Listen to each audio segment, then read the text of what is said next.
Welcome to the Prepared Homestead. This is Travis. Thank you all for stopping by to watch. You've probably all seen the movie Red Dawn, the original one, not the remake that, I don't know, I've not even seen it, so I guess I shouldn't talk about it. But you've probably all seen the original from 1984. If you haven't, I encourage you to go back and watch just the opening part of the movie. Just the original movie where it opens up. It's even before the opening scene, and after the credits, I guess, it has, kind of leading up to the point of the invasion that is portrayed in the opening scenes of what was going on in the world. It's kind of interesting that although the names and places have changed, it sounds eerily similar to what's happening today. I watched a little bit of that the other night just to kind of refresh my memory of what was going on. And while it is a Hollywood movie, there's some things that we can learn from those sometimes. I was thinking about that because as preppers, as self-sufficient folks that are trying to ride out all of this impending doom that is happening around us, we should work on some things that I think are going to make life a little bit easier as things kind of fall apart and get worse. And one of them that I've talked about frequently on here is communications. That's serious. In matters of war, you're only able to do as much as you're able to communicate. It's extremely important. It's one of the most important things. And so we need to work on that. Obviously, I push radio communications because I think that they're one of the best ways to be able to communicate. Ham radios, GMRS radios work really well for most people, and so I would encourage you to make sure you have them and make sure you know how to use them, and then train with your community. Having them and have them stored away is not enough. Are you getting them out? And as a group of people, maybe at your homes, pick a night. Put out the information to everyone in your little local group and pick a night and get on the radios and communicate. Now, of course, there are licenses that are required, and so I would encourage you, at least for now, to abide by federal regulations on using radios. But the GMRS are much easier for you to use if you don't have a ham radio license. But that's just one thing. Making sure that the radios work, making sure that you can communicate with each other, figuring out certain types of call station signs that you're going to establish for each person. How are you going to communicate? Will your radios actually reach? And then how you're going to communicate? Do you need to set up a relay system for folks that are further away? Do you need to establish, like I said, certain code words to be used, certain words that are and terms that's hard to decipher for other people that are listening in, because of course they're not secure. One suggestion would be to look at the terminology that's used in ham radio. Much like military and police, ham radio has certain terms and codes that are used to communicate on ham radio waves. And so something that you might consider for your group is to take those codes, those terms that are used, and come up with different meanings for them. So that when you're talking with someone on radio, you're using terminology, you're using certain codes and words that are very familiar to ham radios. It doesn't sound that strange. If you're communicating with someone else, that you're using certain types of words and codes because they're just common ham radio terminology.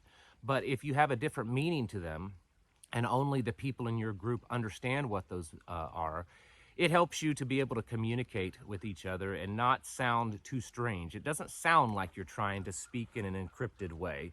It just sounds like you're using ham radio terms, and you're probably using them incorrectly, and that's okay, because there are certainly people that do that already. Another thing to consider is how you're going to disseminate information. Obviously, the radios is going to be one way. Someone in our group, not local group, but I think an online group, had brought up another movie, another TV show, I should say, Jericho.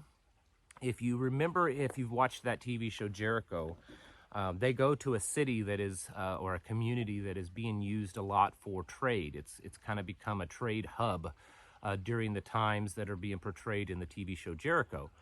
And on it, there's a big bulletin board where people can post things, you know, missing loved ones, that they're trading this, or the values of certain things that day, or what is needed and what is being sold. Think of how to do stuff like this. What will work in your areas? Are you able to print up some type of newsletter or newspaper that you're able to share around, to share this information? Doing something like that now can help bring together a community. I mean, it's been known for as long as there's been a printing press that newspapers are a good way to bring communities together. Writing articles, talking about events that's happening locally, posting classified ads of what's for sale and what people are needed, local businesses, things like that. If you have a little community going on, or you're working on that, that might be an option to consider. You don't have to go to the extent of having an actual real newspaper printed up. Most of you have computers and printers at home, at your homes, and you can fairly easily type up some type of little newsletter / newspaper, print it off and share it around. While we still have the internet and things like that, you can send those around through email, and then also people can print them out and share them around the area. Getting used to this type of communication might just be pretty important in the coming future.